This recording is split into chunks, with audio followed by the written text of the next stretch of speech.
অরিন উদ্ভ্রান্তের মতো অরুকে কল করছে, কিন্তু প্রত্যেকবারই কল সংযোগের বাইরে দেখাচ্ছে। কি হলো ব্যাপারটা? প্রথমে অরুর অমন কণ্ঠস্বর, তার কিছুক্ষণের মধ্যে কল কেটে গেল। তার বোনের কিছু হলো নাকি? অরিনের মনে উল্টাপাল্টা সব খেয়াল আসছে। অরিন এইসব বাজে খেয়াল ভাবতে চাচ্ছে না, কিন্তু বারংবার খেয়ালগুলো মাথার মধ্যে এসে হানা দিচ্ছে। অরিন আগে পিছে আর কিছু ভাবল না। টেবিলের ওপর থেকে ফোন তুলে খাদিজা বেগমকে কল করল অরিন। খাদিজা বেগম ঘরে বসে সেলাইয়ের কাজ করছে। বাড়িটা খা খা করছে। আজ লোক বলতে তিনি আর তার শাশুড়ি নৌসিন বেগম। মোহিত খান ব্যবসার কাজে বাইরে গিয়েছেন, সঙ্গে তার ছোট দেবর। তার ছোট যা বাপের বাড়িতে গিয়েছে। খাদিজা বেগম একমনে কাজ করছিলেন, এমন সময় টেবিলে রাখা ফোনের রিংয়ের শব্দ শুনে উঠে গেলেন ফোনের কাছে। ফোনের স্ক্রিনে অরিনের নাম দেখতেই মনটা তার খুশিতে ভরে উঠল। তার ছেলে কতদিন পর তার সাথে কথা বলবে, এই খুশি নিয়ে তিনি ফোন রিসিভ করলেন। হাসি হাসি কণ্ঠে বলল, হ্যাঁ বাবা বল। অপর প্রান্ত থেকে কর্কশ কণ্ঠ ভেসে আসলো, তুমি এক্ষুনি চৌধুরী বাড়িতে কল করবে। আমার বোন কেমন আছে জিজ্ঞেস করবে। ওর যদি কিছু হয় তাহলে তোমাদের আর তোমার ওর আদরের জামাইকে আমি শেষ করে ফেলব। আর কোনো কথা হলো না। সাথে সাথে কল কেটে দিল অরিন। খাদিজা বেগমের বুকটা ভারী হয়ে উঠল। সত্যি তো কতদিন তার মেয়ের কোনো খোঁজ খবর নেই, কোনো যোগাযোগ নেই। একটিবারের জন্য ফোন করা হয় না, জানা হয় না মেয়েটা কেমন আছেন। অরুর কি কোনো বিপদ হলো? অরিন অমনভাবে বলল কেন? খাদিজা বেগম কেঁপে উঠলেন। রুদ্র খুব সাবধানে অরুকে খাটে শুয়ে দিল। অরু ক্লান্ত হয়ে পড়েছে, তাই জ্ঞান হারিয়েছে। অরু সারা শরীর দিয়ে পানি বের হচ্ছে। উত্তেজিত হয়ে পড়ায় ঘেমে গিয়েছে শরীর। রুদ্র ডাক্তারকে কল দিয়েছে। কাঁদতে কাঁদতে অরুর চোখের কাজল ছড়িয়ে গিয়েছে সারা মুখে। রুদ্র টিস্যু দিয়ে আলতোভাবে অরুর মুখে লেপটে থাকা কাজল মুছে দিতে লাগলো। রুদ্রর হাত কাঁপছে। অরু আজকে যা করলো তা মোটেও স্বাভাবিক না। ভীষণভাবে মানসিক চাপের মধ্যে না থাকলে এমন হতে পারে না। রুদ্র সুন্দর করে অরুর চুল গুছিয়ে দিল। অরুর মুখের পানে এক মুহূর্তের জন্য আটকে গেল। এই নিষ্পাপ মুখের পানে সে আজ নিজেকে ভীষণ নিষ্ঠুর লাগছে রুদ্রর। সবাই বলতো ঠিকই, কিন্তু আজ অরুণা বলেই তো বুঝিয়ে দিল। রুদ্র ক্লান্তিময় চোখে তাকিয়ে বলল, আমি ভীষণ নিষ্ঠুর, আমি দোষী তোমার, কিন্তু কেন দিলে নিজেকে এত কষ্ট? আমাকে দুটো থাপ্পড় মারতে। কিন্তু সকালে শুভ্র স্নিগ্ধ আলো জানালা দিয়ে এসে পড়েছে অরুর ক্লান্তিহীন চেহারার ওপর। অরু আস্তে আস্তে চোখ মেলে চাইল। মাথা ভীষণ ভার হয়ে রয়েছে, চোখ মেলে তাকিয়ে থাকতে পারছে না। অরু নিজের যথাযথ চেষ্টা করছে উঠে বসার, কিন্তু সেই চেষ্টা বিফলেই যাচ্ছে। খুব একটা সুবিধা হচ্ছে না। আপ্রাণ চেষ্টা করে হালকা করে উঠেছে, এমন সময় দরজার সামনে থেকে একটা গলা ভেসে আসলো। উফ, কি করছো? বলে রুদ্র অরুর কাছে এসে বসলো। অরু নিজের হাল ছেড়ে দিল। মুখ কেমন কাচুমাচু হয়ে এলো। রুদ্রর দিকে সে এক নজরে তাকালো না। রুদ্র আস্তে করে অরুকে ধরে আধশো অবস্থায় বসিয়ে দিল। অরু একদম বাচ্চাদের মতো মাথা নিচু করে বসে আছে। রুদ্র ড্রেসিং টেবিলের দিকে অগ্রসর হলো। অরু হালকা মাথা তুলে সেই দিকে চাইল। রুদ্র ড্রেসিং টেবিলের পাল্লা খুলে কিছুক্ষণ কি খোঁজাখুঁজি করে একটা হেয়ার ব্যান্ড বের করে আনলো। রুদ্র হেয়ার ব্যান্ড নিয়ে আসতেই অরু আগের মতো মাথা নিচু করে নিল। রুদ্র কিছু না বলে সুন্দর করে অরুর উস্কো খুস্কো চুলগুলো বেঁধে দিল। খুব ভালো বাঁধা হয়েছে সেটা বলা যাবে না, চলার মতো হয়েছে। চুল বেঁধে রুদ্র অরুর পাশে বসল। অরুর মুখে আলতো করে হাতে স্পর্শ করে নম্র স্বরে বলল, এখন কেমন লাগছে? অরু মুখ তুলে তাকালো। চোখগুলো কেমন জলজল করছে। কান্নাকাটি করার আগে শিশুদের যেমনটা চাহনি হয়ে থাকে, অরুরও ঠিক একই চাহনি মুখের। অরু বলল, আই এম ভেরি সরি, কাল রাতে অমন আচরণ কেন করলাম জানি না, কি থেকে কি বলে ফেলেছি। রুদ্র তাড়াতাড়ি করে অরুকে জড়িয়ে ধরল, মাথায় আলতো করে হাত বুলিয়ে দিতে দিতে বলল, ওসব কথা থাক এখন। অরু রুদ্রের শার্ট খামছে ধরল, ফুপিয়ে উঠল। কান্না মিশ্রিত স্বরে বলল, রাতে কি আমি অনেক উল্টাপাল্টা বলেছি? আমার না কিছু মনে পড়ছে না। কি করেছি, কি বলেছি? আমি মনে হচ্ছে পাগল হয়ে যাচ্ছি। চুপ! রুদ্র রাগান্বিত স্বরে চেঁচিয়ে উঠল। অরু ক্ষণিকের জন্য স্তব্ধ হয়ে গেল। রুদ্র নিজেকে শান্ত করার জন্য জোরে নিঃশ্বাস নিল। অরুকে নিজের থেকে আলাদা করল। অরুর চোখ নামিয়ে রইল। রুদ্র অরুর মুখখানি হাত দিয়ে তুলে অরুর চোখে চোখ রেখে বলল, ডাক্তার তোমাকে টেনশন নিতে বারণ করেছে, অসুস্থ হয়ে পড়বে তো।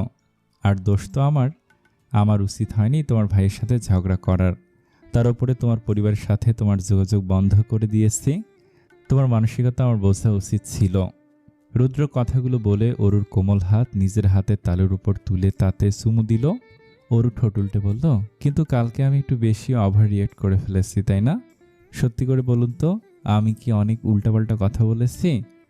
মোটেও না সোনা, এইসব নিয়ে এত ভেবো না। যা হয়েছে হয়ে গেছে, চিন্তা বাদ দিয়ে রেডি হয়ে নাও, তোমার জন্য বাইরে সারপ্রাইজ আছে। অরু রুদ্রের কথা শুনে জিজ্ঞাসু দৃষ্টিতে তাকালো। রুদ্র সেই দিকে সে মৃদু হেসে বলল, ফ্রেশ হয়ে রেডি হও, নিচে চলো, নিচেই দেখতে পারবে।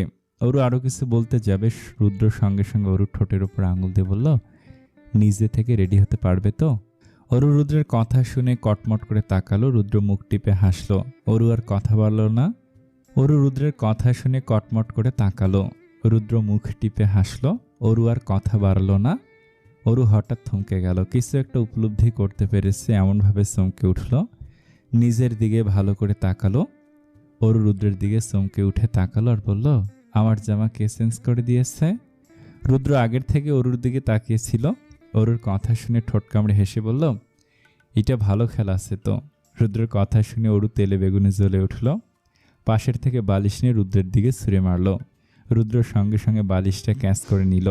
বালিশ হাতে নিয়ে উপরে চলতে চলতে বলল, চিন্তা নেই সোনা, তোমাকে আপি চেঞ্জ করিয়ে দিয়েছে।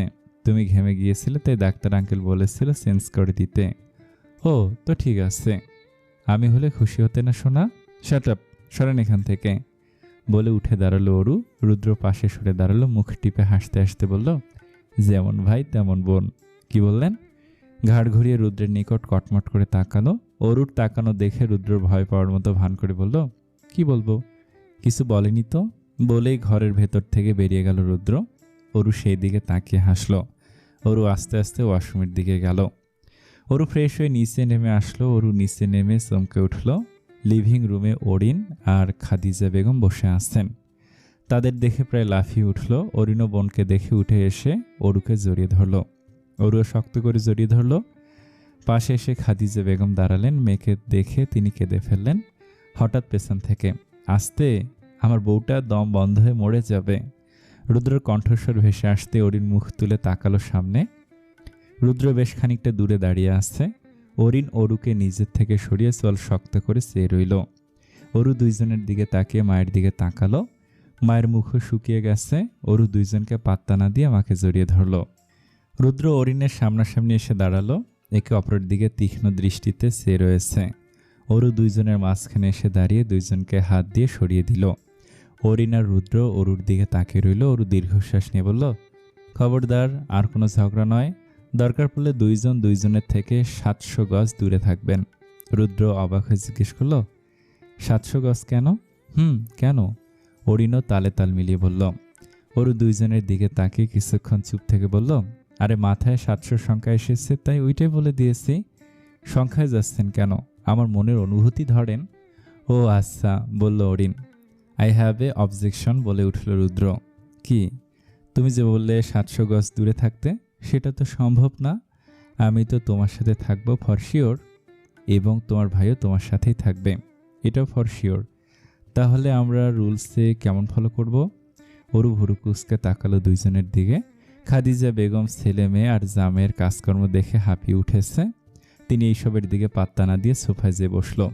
অরু কিছুক্ষণ চুপ থেকে রাগান্বিত স্বরে বলল, আমার কাছে আপনি আর ভাই তুই, কেউ কাছে আমার আসতে পারবি না, দূরে থাকবেন, বলে মায়ের কাছে চলে গেল।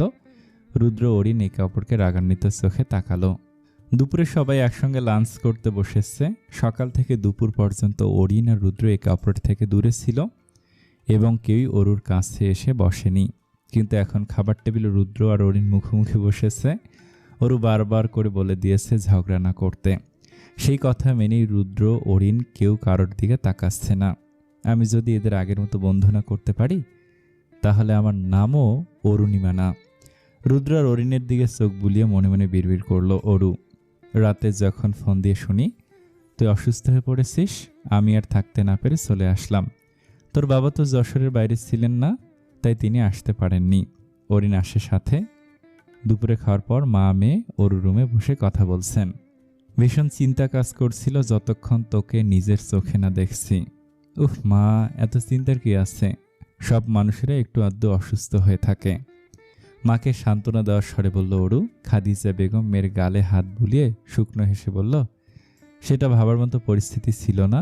অরিন যে তাড়াহুড়ো করে আমাকে ফোন করে তোর খোঁজ খবর নিতে বলল, আমি তখন আর কিছু ভাবতে পারছিলাম না। শুধু একটা কথায় মাথায় ঘুরপাক খাচ্ছিল।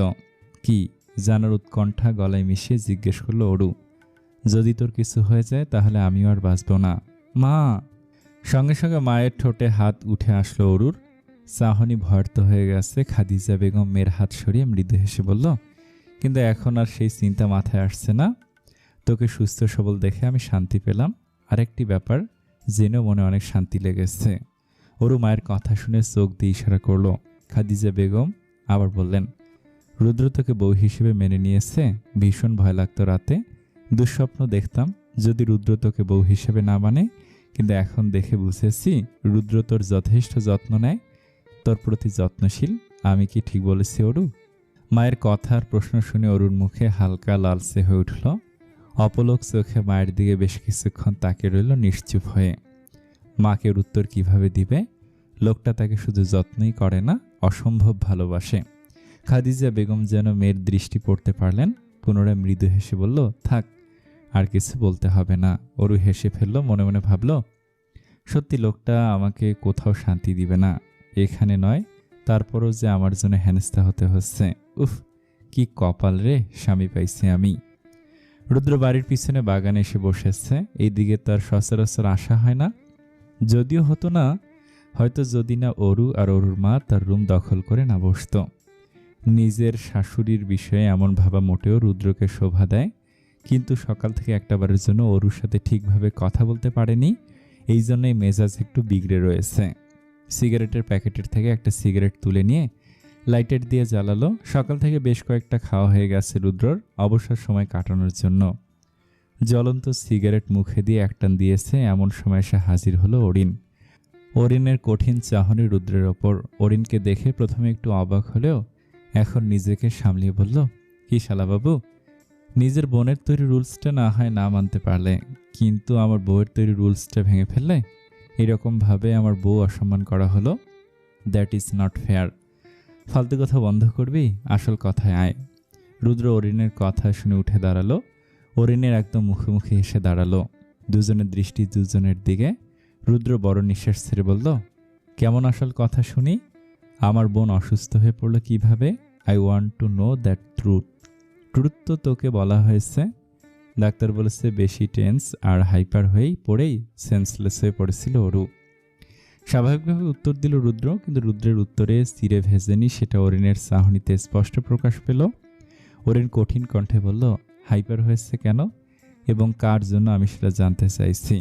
রুদ্রের মুখে তাচ্ছিল্যের হাসি ফুটে উঠল।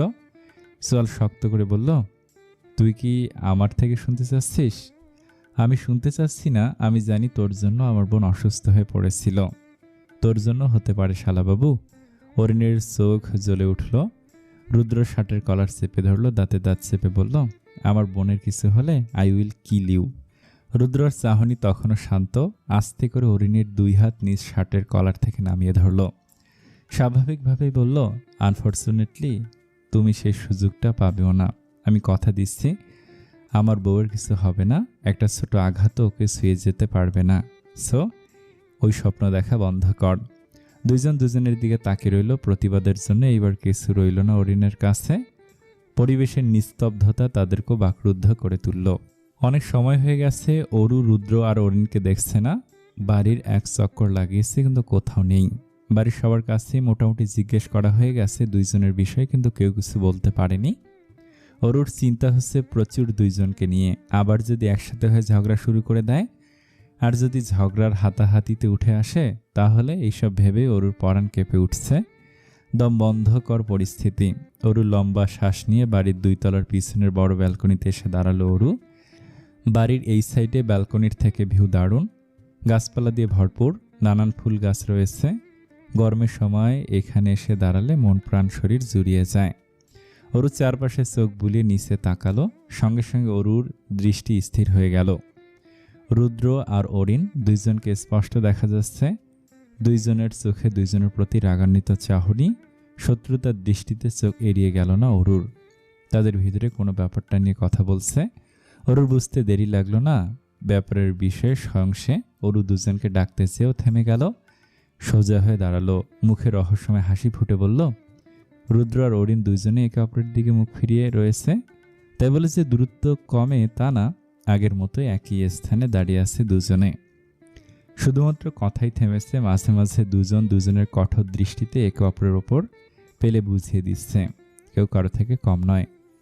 ভার্সিটিতে শেষ দিন যখন তোর সাথে শেষবারের জন্য কথা বলেছিলাম, বন্ধুত্ব শেষ করে চলে এসেছিলাম, তখন ভেবেছিলাম আর কখনো তোর সাথে দেখা হবে না, শান্ত কণ্ঠে বলল অরিন। অরিনের কণ্ঠে এইবারে কোনো রাগ নেই, রয়েছে শুধু আক্ষেপ। রুদ্র অরিনের কথা শুনে মৃদু হাসে, সোজা হয়ে দাঁড়িয়ে অরিনের কাঁধে হাত রেখে বলল, ডেস্টিনি, সবই ডেস্টিনি খেলা। তুই কবের থেকে আবার ডেস্টিনিতে বিশ্বাস করা ধরলি? কৌতূহলী হয়ে প্রশ্ন করল অরিন। যবে থেকে আমার বউ আমার জীবনে এসেছে। ও, তোর বউ হওয়ার আগে ও আমার বোন, তাই কথায় কথায় আমার বউ করা বন্ধ কর। বাহ, বিয়ে করে বউকে বউ বলতে পারবো না, তাহলে কি তোর বোনকে বউ বলবো? অরিন বিরক্ত হয়ে উঠল। সে ভালো করেই জানে রুদ্রের সঙ্গে কথায় বলে পারা যাবে না। অরিন কটমট করে সে বলল, এতই যদি বউয়ের প্রতি ভালোবাসা, তাহলে তার বাপের বাড়ির সাথে যোগাযোগ রাখতে বারণ করে দিলি কেন? তখন কোথায় ছিল তোর ভালোবাসা? রুদ্র মৃদু হেসে অরিনের প্রশ্নের উত্তর দিতে যাবে, এমন সময় উপর থেকে কনকনে ঠান্ডা জল মাথায় এসে পড়ল। দুজনের গায়ে হিমজল পড়তেই লাফিয়ে উঠল বাচ্চাদের মতো। রুদ্র রাগান্বিত চোখে উপরে চাইতেই তার সব রাগ জল হয়ে গেল। অরিনও ভার্ত দৃষ্টিতে উপরে চেয়ে রইল। দোতলার ব্যালকনিতে বালতি হাতে দাঁড়িয়ে আছে অরু, তার পাশে দাঁড়িয়ে আছে বিথি। ভাইয়ের অমন অবস্থা দেখে হাসি যেন ধরছে না বিথির মুখে, কিন্তু অরুর মুখে কোনো হাসি নেই। তার মুখ গম্ভীর, চেয়ে রয়েছে একদৃষ্টে নিচে রুদ্র আর অরিনের দিকে। রুদ্র ঠান্ডা জলে কাঁপুনি ধরে গেল। একই অবস্থা অরিনেরও। রুদ্র কাঁপতে কাঁপতে জিজ্ঞেস করল, সোনা, এটা কেমন ধরনের কাজ? নিজের একমাত্র বরের ওপর কেউ এমন ঠান্ডা জল ঢালে? আর একমাত্র ভাইও, পাশ থেকে অরিন বলল। হ্যাঁ, ভাইয়ের ওপরও। রুদ্র অরিনের দিকে চেয়ে বলল। অরু জোরে নিঃশ্বাস ছেড়ে বলল, শুনুন, আপনারা আমাকে কাজের ধরন শেখাতে আসবেন না। আপনারা কোন মহৎ কাজ করেন শুনি? যখনই একসঙ্গে হবেন তখনই ঝগড়া ঝগড়া ঝগড়া, আর আমার গলা ফাটিয়ে আপনাদের আলাদা রাখতে হয়। ঝগড়া করার সময় কাজের ধরনের কথা মাথায় আসে না? কিন্তু চুপ, একটা কথাও না। অরিনের কথার মাঝে থামিয়ে দিয়ে বলল অরু। গলা থেকে যেন কথা নয়, রাগ ঝরে পড়ছে। রুদ্র আর অরিন বাচ্চাদের মতো কাছুমুছু হয়ে অরুর কথা শুনল। আর আপনাদের আমি বারণ করেছিলাম যে একে অপরের কাছে আসবেন না, কথা শোনেননি কেন? এটা কোন ধরনের কাজের মধ্যে পড়ে জানতে পারি কি বড়মহাশয়? রুদ্র চুপ করে দাঁড়িয়ে রইল। অরিন একবার রুদ্রের দিকে তাকে বোনের দিকে তাকালো। রুদ্র চুপ করে আছে, এই কথা যেন সে চোখে দেখেও বিশ্বাস করতে পারছে না। তাহলে কি সত্যি রুদ্র অরুকে ভালোবাসে? এই ঠান্ডা জল আপনাদের পানিশমেন্ট আমার কথা না শোনার। ঠিক হয়েছে, শুধু রাগ দেখাও, এখন বোঝো, বলল বিথি।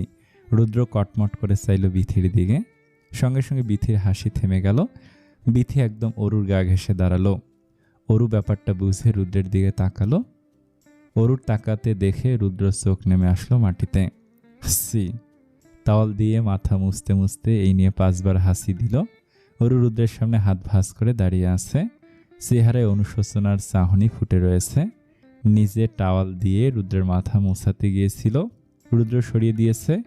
ধারের কাছে আসতে দিচ্ছে না অরুকে। জিজ্ঞেস করতে রুদ্র বলেছে, সারাদিন নিজে অমন ঘুরে ঘুরে বেরিয়েছ, একটা বারের জন্য কথা বলনি, জানতেও চাওনি বর কেমন আছে। তারপর আবার ঠান্ডার সময় হিম জলে শাওয়ার করিয়ে দিলে, এখন জিজ্ঞেস করছে দূরে সরিয়ে দিচ্ছি কেন? এই তোমার কি ধরনের কাজ শোনা? অরু প্রতি উত্তরে কিছু বলতে পারলো না। তার উপরে তার জন্যই রুদ্রের ঠান্ডা লেগে গেছে। কি দরকার ছিল রাগের মাথায় অত ঠান্ডা জল ঢালার? সবেমাত্র চেঞ্জ করে বেরোলো রুদ্র। হলুদে ফরসাটে চেহারায় ঠান্ডা লাগার জন্য নাক লাল হয়ে উঠেছে। রুদ্র থেকে থেকেই নাক টানছে। অরু খাটের পরে চুপ করে বসে আছে। রুদ্র সেই দিকে একবার ফিরে চাইল না। রুদ্র সোজা আয়নার সামনে যেয়ে দাঁড়ালো। ব্ল্যাক শার্ট পরিহিত, চুলগুলো ভেজা থাকায় সামনে এসে পড়েছে, ঠিক একদম বাচ্চাদের মতো। অরু অনিমেষ চোখে সেদিকে চেয়ে রইল। রুদ্র হাত দিয়ে চুলগুলো সামনে থেকে সরিয়ে দিল। চুল ঠিক করতে করতে আয়নায় পড়া অরুর প্রতিবিম্বের দিকে যেয়ে চোখ আটকালো। অরু মনমোড়া হয়ে বসে আছে, চোখ তার এখন মাটিতে। রুদ্র অরুর দিকে ফিরে দাঁড়ালো। অরু যেন কিছুই টের পেল না, অন্য কোনো জগতে রয়েছে হয়তো। রুদ্র কিছুক্ষণ ভুরু কুঁচকে পর্যবেক্ষণ করলো অরুকে, তারপর গলা খাকারি দিয়ে বলে উঠল, মাথার মধ্যে যা আজে বাজে চিন্তা ঘুরছে তা বের করে দাও, না হলে আবার ডাক্তারের কাছে নিতে হবে। অরুর সঙ্গে সঙ্গে চটকা ভাঙল। রুদ্রের দিকে নিরহ দৃষ্টিতে তাকালো। রুদ্র মুখ গম্ভীর। অরু ঠোঁট উল্টে শিশুদের মতো করে বলল, আই এম সরি। এইবারও কথা না বললে কিন্তু কান্নাকাটি শুরু করব। রুদ্র অরুর মুখ দেখে ভালোই বুঝতে পারছে অরু কান্না শুরু করার একদম শেষ পর্যায়ে এসে দাঁড়িয়েছে। এইবার কিছু বলুক আর কিছু না বলুক, অরু কানবে সেটা তার ভালো করে জানা। রুদ্র হাল ছেড়ে দিল, অরুর সামনে হাঁটু গেড়ে বসল। অরুর হাত দুটো নিজের হাতের মধ্যে আবদ্ধ করে তাতে চুমু দিয়ে বলল, প্লিজ আর কেঁদো না, এইবার কাঁদলে তোমার ভাই আর আমার কলার ধরবে। রুদ্রের কথা যেন অরুর কানেই গেল না। রুদ্রের কথা শেষ হতে না হতেই কেঁদে ফেলল অরু। রুদ্র এর জন্য আগে থেকে প্রস্তুত ছিল। অরুকে কাঁদতে দেখে রুদ্র অরুর পাশে বসে ওকে জড়িয়ে ধরল নিজের বুকের কাছে। অরু কাঁদতে কাঁদতে বলল, আপনি রাগ করলে সমস্যা নেই, কিন্তু কথা বলা বন্ধ করবেন না। কেউ রাগ করে আমার সাথে কথা না বললে আমার দম বন্ধ হয়ে আসে, আমি সহ্য করতে পারি না বলে রুদ্রকে জোরে চেপে ধরল। রুদ্র বুঝতে পারেনি অরুর এতটা খারাপ লেগেছে। অরুর মাথাতে হাত বুলিয়ে দিয়ে বলল, আর রাগই করব না, তাহলে কথা না বলে থাকার চিন্তাই নেই। সকালে সুন্দর মিষ্টি আলো জানালার পর্দার ফাঁক দিয়ে অরুর ঘুমন্ত মুখের ওপর এসে পড়ছে। অরু আস্তে আস্তে করে চোখ খুলল। ঝাপসা চোখে চারপাশে তাকাতেই বুঝল সে রুদ্রের হাতের মধ্যে আবদ্ধ। পিটপিট করে তাকালো তার চুলে মুখ গুজে থাকা বাচ্চাদের মতো ঘুমিয়ে থাকা রুদ্রের দিকে। নিষ্পাপ শিশু যেমন কোনো চিন্তা ছাড়া ঘুমিয়ে থাকে নিবিড় ঘুমে, রুদ্র ঠিক একইভাবে ঘুমিয়ে আছে। অরু রুদ্রের গালে হাত বুলিয়ে কপালে আলতো করে ভালোবাসার ছোঁয়া এঁকে দিল। রুদ্রর ছোট ওয়েভি চুলে হাত বুলিয়ে দিতে লাগলো।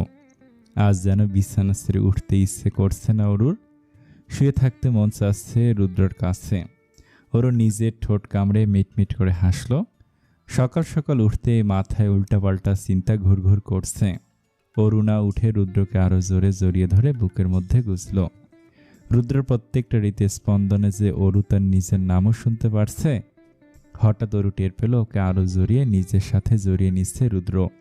নিজের বাম হাত দিয়ে রুদ্রর অরুর চুলে হাত বোলাতে বোলাতে ঘুম জড়ানো স্বরে বলল, এত আদর করতে চাইলে আমাকে বলতেই তো পারো, আমি কি বারণ করব? রুদ্রের কথাগুলো শুনে অরুর চোখ মুখ কুঁচকে গেল। রুদ্র জেগেছিল। অরু রুদ্র টি শার্ট খামচে ধরল। লজ্জিত স্বরে অরু বলল, আপনি উঠে গিয়েছেন?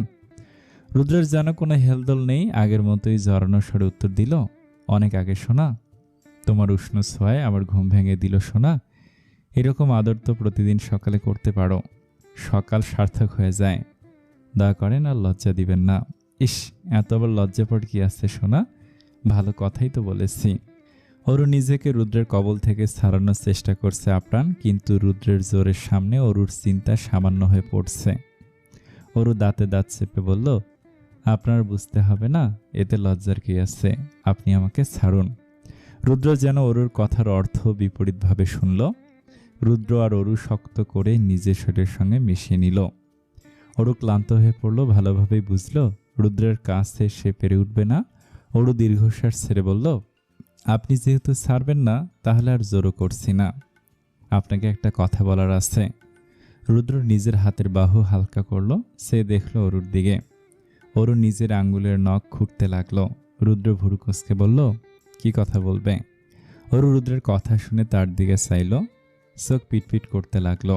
অরু দুই হাত দিয়ে রুদ্রের গলা জড়িয়ে ধরে বলল, আজ আমি একটু বাইরে যাব। ওকে, যাবা? কখন যাবা আমাকে বলো, আমি নিয়ে যাব। অরু রুদ্রের কথা শুনে তাড়াতাড়ি করে বলল, না না, আমার আপনার সাথে যেতে হবে না, আমি একাই যাব। আমি শুধু বলে রাখছি। একা যাবে মানে? ভুরু কুঁচকে জিজ্ঞেস করলো রুদ্র। একা আমি তোমাকে ছাড়ছি না, কোথাও যাবে?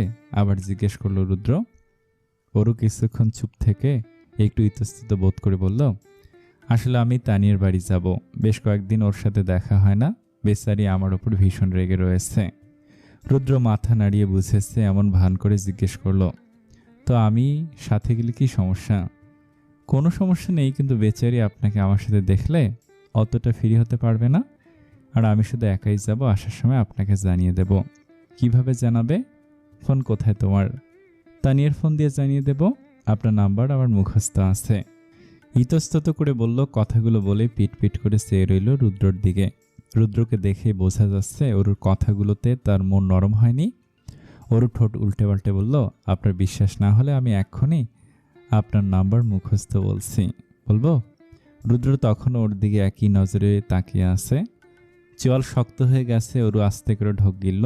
ওরু আস্তে করে রুদ্রের গলা ছেড়ে দিয়ে হাত দুটো সামনে এনে রুদ্রের কালো টি শার্ট খামচে ধরে কান্না মিশ্রিত স্বরে বলল, প্লিজ একা যেতে দেন। আপনার কাছে কি কখনো কিছু চাইছি? একটু কথা শোনেন আমার। যতটা সম্ভব বিনয়ী হওয়ার চেষ্টা করলো ওরু। সে রুদ্রের মুখের দিকে তাকাচ্ছে না। সত্যি বলতে হলে সে সাহস পাচ্ছে না। ওরু হঠাৎ টের পেল তার কোমরের বাঁধন অনেক অংশে কমে এসেছে। রুদ্র ওরুর হাত নিজের টি শার্ট থেকে সরিয়ে দিল, তারপর নিজের থেকে সরিয়ে দিয়ে উঠে বসল। ওরু হ্যাবলার মতো চেয়ে রইল রুদ্রর দিকে। সকাল সকাল কি মুড খারাপ করে দিল? যদি তাকে যেতে না দেয় তাহলে? ওরু মনে মনে এইসব ভাবতেই ধড়াম করে উঠে বসল। রুদ্র তখন সবেমাত্র বিছানা ছেড়ে উঠেছে। ওরু খাটের উপর উঠে দাঁড়িয়ে কোমরে দুই হাত দিয়ে মুখ ফুলিয়ে বলল, কিছু বলছেন না কেন? রুদ্র শান্ত চাহনিতে তাকালো ওরুর পানে। ওরুর গলার সঙ্গে সঙ্গে শুকিয়ে গেল। সব উত্তেজনা ফানুষের মতো উড়ে গেল রুদ্রর চাহনিতে। ওরু চুপ করে খাটে বসে পড়ল। মাথা নিচু করে আপসেট হয়ে রইল। হঠাৎ একটা হিমশীতল কণ্ঠে ভেসে আসলো ওরুর কানে, কখন যাচ্ছ? ওরুর সঙ্গে সঙ্গে চোখ তুলে তাকালো রুদ্রর দিকে। রুদ্রর ঠোঁটের কোণে শীতল হাসি। সে রয়েছে অপলক দৃষ্টিতে ওরুর চোখে। ওরুর চোখগুলো জলজল করে উঠল। লাফিয়ে রুদ্রের গলা জড়িয়ে বলল, ব্রেকফাস্ট করে বেরোবো। রুদ্র ওরুকে অতি সাবধানে ধরে খাটের থেকে নামিয়ে দাঁড় করালো। কোমর জড়িয়ে ওরুর দিকে হালকা ঝুঁকে বলল, ওকে সোনা, তাহলে ফ্রেশ হয়ে নাও বলে ওরুর কোমল গালে ঠোঁট ছুঁয়ে দিল। পর মুহূর্তে ওরুর পুরো শরীর কম্পিত হয়ে উঠল। শিহরণ বয়ে গেল ওরুর দেহের সকল রন্ধ্রে। ওরিন খাদিজা বেগম আজ সকালে চলে যেতে চেয়েছিলেন, কিন্তু ওরু, রাবেয়া চৌধুরী আর বিথির জোরাজুরিতে আজকের দিনটা থেকে যেতে বাধ্য হলো। আজ সকালে একসাথে ব্রেকফাস্ট টেবিলে উপস্থিত হয়েছে। আদনান সাহেবও আজ ব্রেকফাস্ট টেবিলে রয়েছেন। এরকম মুহূর্তে চৌধুরী বাড়িতে বড্ড বিরল। সকালের নাস্তায় আজ রয়েছে গরম দুধ চা, রুটি আর ডিম ভাজি। ওরুর পছন্দের নাস্তা তৈরি হয়েছে সকালে, তাই খাবে শুধু রুদ্রের জন্য আলাদা ব্যবস্থা করা হয়েছে। তার জন্য black coffee, bread with jelly. ওরু সাংঘাতিক সাহস দেখে একদিন বলেই ফেলেছিল, লাট সাহেবের ছানা এই দিকে সাহেবের মতো ব্ল্যাক কফি আর অন্যদিকে বাচ্চাদের মতো জেলি আর পাউরুটি খায়। অবশ্যই এইসব কথা ওরু রুদ্রের সামনে বলেনি। সে সম্পূর্ণ একান্ত ব্যক্তিগত কুঠুরিতে ফিসফিস করে বলেছিল, যা শুধুমাত্র ওরুর মন আর মাথা জানতে পেরেছে। শুনেছি রুদ্র আর তুমি আগের থেকেই বন্ধু ছিলে। হঠাৎ আদনান সাহেবের কথায় সবার মনোযোগ খাবারের ওপর থেকে সরিয়ে অরিন আর রুদ্রের দিকে চাওয়াচাই করতে লাগলো। অরিন শক্ত হয়ে বসলো। আদনান সাহেবের দিকে তাকিয়ে বলল, ওই ছিলাম পর্যন্তই, এখন আর চিনিও না, শুধুমাত্র আমার বোনটার জন্য যার সম্পর্ক রাখতে হয় এই আর কি। কোনো প্রকার দ্বিধা দ্বন্দ্ব ছাড়াই কথাগুলো বলে গেল অরিন। ওরু একবার পাশে বসে থাকা মানুষটির দিকে তাকালো। রুদ্রর কানে যেন কোনো কথাই যায়নি, এমন স্বাভাবিকভাবেই কফির কাপে চুমুক দিচ্ছে। পুরো পরিবার স্তব্ধ। আর কেউ কোনো কথা বাড়ালো না। সবাই বুঝতে পেরেছে হয়তো ব্যাপারটা গুরুতর। যাদের সমস্যা তাদেরকে মিটিয়ে নেওয়া ভালো। ওরু রুদ্রের দিকে হালকা হেলে কণ্ঠস্বর একদম খাদে নামিয়ে বলল, সামনের মানুষটা ভুল বলছে, তার ভুল ধারণা পাল্টানোর জন্য কিছু করবেন না। রুদ্র স্বাভাবিক সোজা হয়ে বসল। ওরুর দিকে তাকালো না, সামনে দৃষ্টি স্থির রেখে বলল, মানুষ যখন অনেক চেষ্টা করে আর তার ফল যখন পায় না, তখন আপনা আপনি তার ইচ্ছাটুকু শেষ হয়ে মরে যায়। আমার ক্ষেত্রেও তাই হয়েছে। তোমার ভাইয়ের চোখে আমার জন্য যে খারাপ পর্দা পড়েছে সেটা খুলে ফেলতে আমি অক্ষম হয়েছি, তাই আর চেষ্টা করার ইচ্ছাও জাগে না। রুদ্রের গলা হিমশীতল। ওরুর কাছে রুদ্রের গলা বড্ড অসহায় লাগছে। ভীষণ খারাপ লাগছে একজন ভুলের জন্য তার স্বামী বিনা কারণে তার ভাইয়ের কাছে খারাপ হয়ে পড়েছে, আর তার ভাইও অন্য কিছু বোঝার চেষ্টা করছে না। কাকে দোষ দিবে ওরু বুঝল না। বুঝতে চাইছেও না, সে শুধু কামনা করছে তার স্বামী আর ভাইয়ের সম্পর্কে আগের থেকে ভালো হোক। ব্রেকফাস্ট শেষ করে তাড়াহুড়ো লাগিয়ে দিল অরু। অরিন যখন জানতে পারল অরু একা একা বাইরে যাচ্ছে, প্রথমে একটু বাধ সাধছিল। থেকে থেকে অরিন ইনডাইরেক্টলি রুদ্রকে খোঁচা মারছিল। অরু খুব কষ্ট করে অরিনকে বুঝে শেষ পর্যন্ত রাজি করতে পারল। অরু বেশি সময় নষ্ট না করে বেরিয়ে পড়ল কোনো এক অজানা উদ্দেশ্যে। দুপুর গড়িয়ে বিকেল হতে চলল, অরু এখনও ফেরেনি। বলে গিয়েছিল দুপুরের মধ্যে ফিরে আসবে। ভাবনার এখনও তেমন কোনো বিষয় হয়নি। অরু যাওয়ার আগে রুদ্রকে তানিয়ার নাম্বার দিয়ে গিয়েছে এবং রুদ্রের সামনে দাঁড়িয়ে রুদ্রের নাম্বার মুখস্থ বলিয়েছে। বেশি দেরি দেখলে তানিয়াকে কল করে ঠিকানা জেনে অরুকে আনতে চলে যাবে বলে স্থির করেছে রুদ্র। রুদ্র নিজ স্টাডি রুমে বসে অফিসের ফাইলপত্র দেখছে। ভার্সিটি যেহেতু বন্ধের কয়েকদিন রুদ্র বিজনেসের দিকে খেয়াল করবে। সচরাচর এইটাই হয়। আজ যেন রুদ্রের মন ঠিক বসছে না কাজে। অস্বস্তিতে পড়ে গিয়েছে তার মন। কারণটাও রুদ্র খুব ভালো করে জানে। অরু বাড়ি না ফেরা পর্যন্ত রুদ্র স্বস্তি হচ্ছে না। রুদ্র হাতে রাখা ফাইনাল টেবিলের ওপর হালকা ছুঁড়ে দিয়ে চেয়ারে হেলান দিল। মাথা উল্টো করে সিলিংয়ের দিকে চেয়ে রইল রুদ্র। হঠাৎ দরজা খুলে যাওয়ার আওয়াজে রুদ্র মাথা তুলে সেই দিকে তাকালো শান্ত চাহনি। দরজা খুলে অরিনকে ঢুকতে দেখা গেল। অরিনকে দেখে মোটো অবাক হয়নি রুদ্র। ওকেই যেন এক্সপেক্ট করছিল এমন চেহারা করে উঠে দাঁড়ালো। অরিনের বলার আগে রুদ্র বলে উঠল, অরু আসেনি আমি জানি। জানিস তাহলে অরুকে নিয়ে আসছিস না কেন? গলার আওয়াজ তীব্র। রুদ্র বড় করে নিঃশ্বাস নিয়ে বলল, আনবো, সময় হলে ঠিক যাব। তোর সময় কখন আসবে জানতে পারি? কণ্ঠস্বর রাগান্বিত, চোখে তেজ স্পষ্ট। রুদ্র তাতে থোড়াই কেয়ার করে। অরিনের কাঁধে হাত রেখে মুচকি হেসে বলল, জানি না। রুদ্রের প্রতিক্রিয়া অরিন যেন আরও জ্বলে উঠল। দাঁতে দাঁত চেপে চল শক্ত করে তাকিয়ে রইল রুদ্রের দিকে। অরিন মনে যে চিন্তা ঘুরপাক খাচ্ছে সেটা রুদ্র মনেও করছে, কিন্তু কারোর সামনে যে নিজের অনুভূতি রুদ্র ব্যক্ত করতে পারে না। যদি ব্যক্ত করতে পারত তাহলে অরিন আর রুদ্রের সম্পর্কের অবনতি আজ আর হতো না। দুইজন দুইজনের চোখের দিকে তাকে নীরব রয়েছে। দুইজনের মনের মধ্যে আকাশ পাতাল ভাবনা।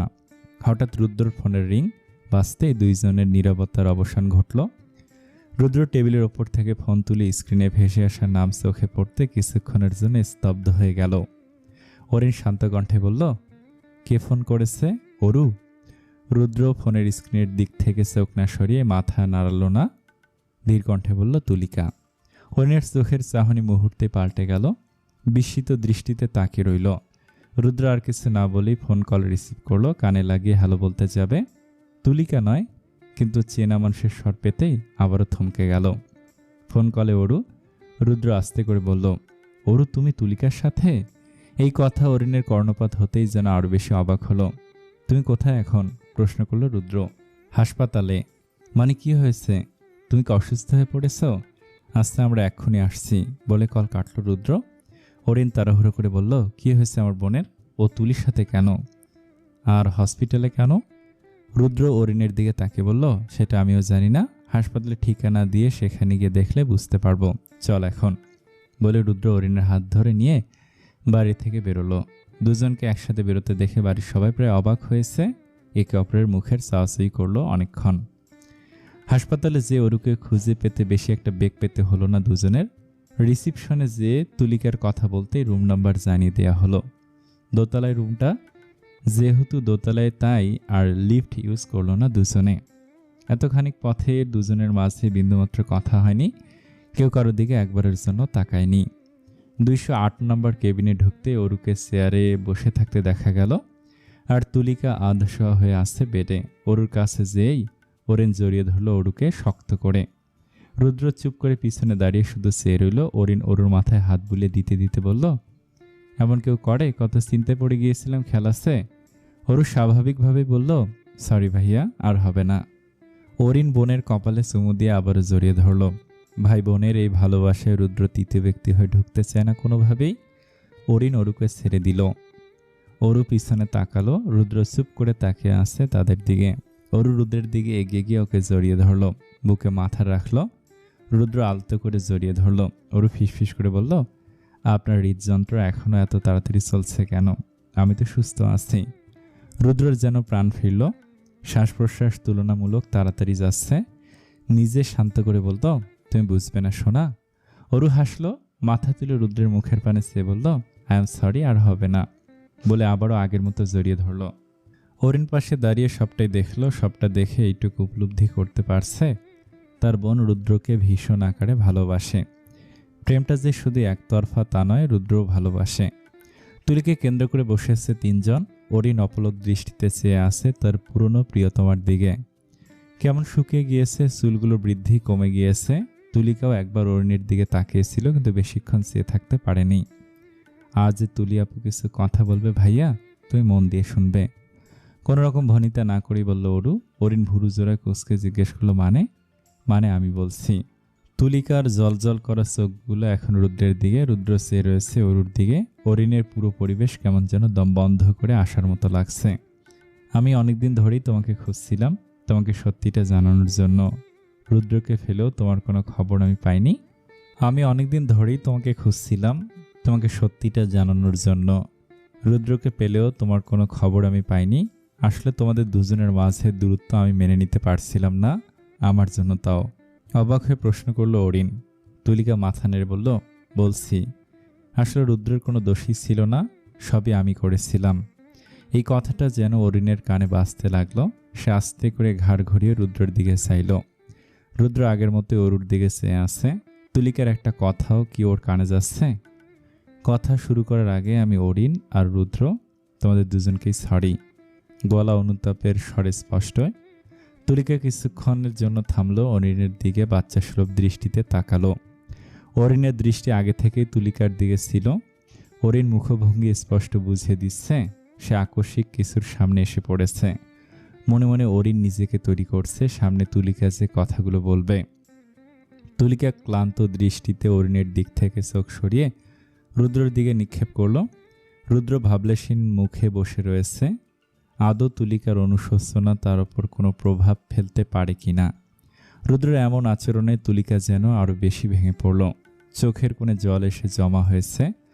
তুলিকা দুর্বল হয়ে পড়ছে। এই ব্যাপারটা অরুর চোখ এড়িয়ে যায়নি। অরু রুদ্রের দিকে তাকালো। অরু তাকাতেই রুদ্র তাকিয়ে পড়ল অরুর দিকে। অরু রুদ্রের উরুর ওপর হাত রেখে চোখের ইশারায় কিছু একটা বোঝালো। রুদ্র অবশ্য বুঝতে পেরেছে অরু রুদ্রকে একটু স্বাভাবিক হতে বলেছে। রুদ্র স্বাভাবিকভাবেই তা অগ্রাহ্য করল। অরু এইটা আশা করেছিল রুদ্রের কাছ থেকে।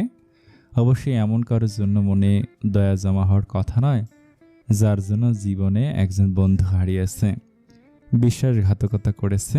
সে নিজেই করতো না, তাই রুদ্রকেও দোষ দিচ্ছে না। তুলি আপুর কথা শুরু করার আগে আমি কিছু বলতে চাই। অরু নম্র স্বরে বলল। সবাই ওর দিকে তাকালো। অরুকে কেমন নার্ভাস দেখাচ্ছে, হাত অনিচ্ছাকৃতভাবে কাঁপছে। তুলি আপু অসুস্থ, তাই উনি যেটুকু কথা বলতে পারবেন আর যেটুকু বলতে চাইবেন তার উপরে প্লিজ তোমরা কেউ জোর করো না। ভাইয়া অরিনের দিকে দৃষ্টি নিক্ষেপ করলো। অরু আর বলল, তোকে বিশেষভাবে বলছি, কোনো রকমে জোর করবি না। অরিনের বোনের দেয়া নির্দেশনা মন দিয়ে শুনল। বোনের কথা শেষ হতে অরিন মাথা নাড়িয়ে সম্মতি জানালো। অরু অরিনের সম্মতি পেয়ে ম্লান হাসলো। তুলিকার দিকে চেয়ে চোখ টিপে তার কথা শুরু করতে বলল। তুলিকা নির্দেশ বুঝে বলতে শুরু করলো। বিশ্বাসঘাতকতা রুদ্র করেনি, করেছে আমি। মাথা নিচু হয়ে আসলো তুলিকার। তুলিকা ধীরে ধীরে সম্পূর্ণ ঘটনা বর্ণনা করতে লাগলো। প্রত্যেকটা মুহূর্ত নিখুঁতভাবে বর্ণনা করছে তুলিকা। কষ্ট হচ্ছে, কিন্তু সেদিকে বিন্দু মাত্র ভ্রুক্ষেপ নেই তুলিকার। কোনো আসামি যখন নিজের পাপকে স্বীকার করতে চায় মনে প্রাণে, তখন হয়তো এমনই চেহারা হয়। আর সেজন্যই হয়তো তুলিকার চোখের দৃষ্টি অন্যরকম। আজ এই দৃষ্টিতে কোনো কষ্ট নেই, দোষ স্বীকার করাতে রয়েছে আনন্দ। তুলিকা বর্ণিত প্রত্যেকটা ঘটনা অরিন কোনো রকমে বাক্য ব্যয় ছাড়া শুনেছে। তুলিকার স্বীকারোক্তিতে তুলিকার ওপর অরিনের কোনো রাগ জমল না ঠিকই, কিন্তু নিজেকে সামলাতে পারছে না, ভীষণ রাগ হচ্ছে। সেটা তার মুখ দেখে তিনজনেই বুঝেছে। কিছুক্ষণ আগ পর্যন্ত অরিন রুদ্রকে দোষী ভাবত রুদ্রই তুলিকাকে ম্যানিপুলেট করেছিল, বাধ্য করেছিল ওর সাথে সম্পর্কে জড়াতে। কিন্তু আজ সেই সব বিশ্বাস ধারণা তুলিকার কিছু বাক্যে চূর্ণ বিচূর্ণ হয়ে গেছে। আমি অরিনকে মিথ্যা কথা বলেছিলাম, ভুল বুঝিয়েছিলাম। রুদ্র আমাকে জোর করেছিল ওর সাথে রিলেশনে যাওয়ার জন্য। আসলে এমন কিছুই হয়নি। রুদ্র তো সত্যিই আমাকে ভালোবাসত, কিন্তু আমি ওর অনুভূতি নিয়ে খেলি, সুযোগ নেই। শুধু যে রুদ্র, আমি অরিনের বিশ্বাসও মর্যাদা দিতে পারিনি, সব ভুল আমার। এই এক কথাগুলো যথেষ্ট ছিল অরিনকে নিজের ভুল বোঝানোর জন্য। অরিন মুহূর্তে থমকে গেল। রুদ্র উঠে দাঁড়ালো। অরিনের মতো রুদ্র বিন্দুমাত্র অবাক হয়নি তুলিকার কথায়। সেগুলো আরও আগে থেকে জানতো। কতবার বোঝাতেও চেয়েছিল অরিনকে, কিন্তু অরিনের রাগ আর একতরফা বোঝা সব শেষ করে দিয়েছে এক রাতেই। সেই রাত এখন রুদ্রের চোখের সামনে ভাসে। শ্রাবণের মাসের কোনো একটা দিন, অঝরে বৃষ্টি। সে বৃষ্টির গুঞ্জনের মধ্যে ত্রিমাত্রিক প্রেমের অবসান ঘটল, সাথে ঘটল একটা বন্ধুত্বেরও। রুদ্রকে উঠে দাঁড়াতে সবার চটকা ভাঙল। দাঁড়ালো, উঁচু চড়া কাঁধ বলিষ্ঠ দেহের পানে চাইল। অরিনের দৃষ্টিও সেই দিকে, কিন্তু পার্থক্য এইবারের দৃষ্টিতে আর কোনো রাগ নেই, নেই কোনো অভিমান, শুধু রয়েছে বন্ধুর সাথে কথা বলার একটা তৃষ্ণার্ত চাহনি। রুদ্র, যেও না, আমার কথা এখনো শেষ হয়নি, ভাঙা কণ্ঠে বলল তুলিকা। কণ্ঠে কোনো রকম জোর নেই, কেমন নেতিয়ে পড়েছে। অরু তাড়াতাড়ি উঠে যেয়ে তুলিকার কাছে বসল। তুলিকাকে শক্ত করে ধরে বলল, তোমার কণ্ঠস্বর কেমন লাগছে? ডাক্তার ডাকি? বেশি কথা বলো না, আজ থামিও না অরু, এই সুযোগ সবার কপালে জোটে না। ক্ষমা পাওয়ার একটা সুযোগ যেহেতু পেয়েছি, সারি কেমন করে? মৃত্যুর আগের প্রার্থনা খোদা কবুল করেছেন, ক্ষমা তো আমি পেয়েই এই পৃথিবী ছাড়ব, না হলে তো মুক্তি পাবো না। কণ্ঠে কি আক্ষেপ? চেহারার নূর আছে, কিন্তু বাচ্চাদের মতো। এমন মানুষকে ক্ষমা না করে সে কিভাবে পারবে? পাষাণের মনও একবার না একবার ভাববে। অরু সবসময় একটু বেশি সেন্সিটিভ। তুলিকা কোলে হেলে পড়তেই চোখ দিয়ে জল গড়িয়ে পড়ল। অরিন আর রুদ্র দুজনে দৌড়ে অরুর কাছে গেল। তুলিকা জোরে জোরে শ্বাস নিচ্ছে। অরুর ডান হাতের তালু তুলিকার মাথার নিচে, আর বাম হাতটি তুলিকা শক্ত করে ধরে আছে, যেন ছেড়ে দিলে পড়ে যাবে। অরু সারা শরীর কাঁপতে শুরু করলো। অরু চেঁচিয়ে উঠে বলল, রুদ্র, ডাক্তার ডাকেন না। অতি ক্ষীণস্বরে বলল তুলিকা, গলা থেকে যেন শব্দ বেরোতে চাচ্ছে না। অরিন আর রুদ্র, তোমরা প্লিজ এখানে এসো, এসে বসো। ভেঙে পড়ল। রুদ্র চল শক্ত হয়ে উঠল, গর্জন করে বলল, মজা হচ্ছে এখানে? তোমার শরীর খারাপ? ডাক্তার ডাকতে চাচ্ছি। ডাক্তার ডাকতে দিচ্ছ না কেন? ইতিমধ্যে তুলিকা অরুর সাহায্য নিয়ে কিঞ্চিত উঠতে পেরে রুদ্রের কথা শুনে ম্লান হাসি এসে বলল, এই অসুস্থতা সেরে যার নয়, ডাক্তার দেখে লাভ হবে না, তার থেকে ভালো তোমরা আমার কথা শোনো। হাঁপানোর মাত্রা বেশ বেড়েছে, কিন্তু তিনজনে একটা জিনিস খুব ভালো করে বুঝতে পেরেছে, তুলিকার সেই দিকে কোনো ভ্রুক্ষেপ নেই। মৃত্যুর জন্যই যেন সে অপেক্ষা করে আছে।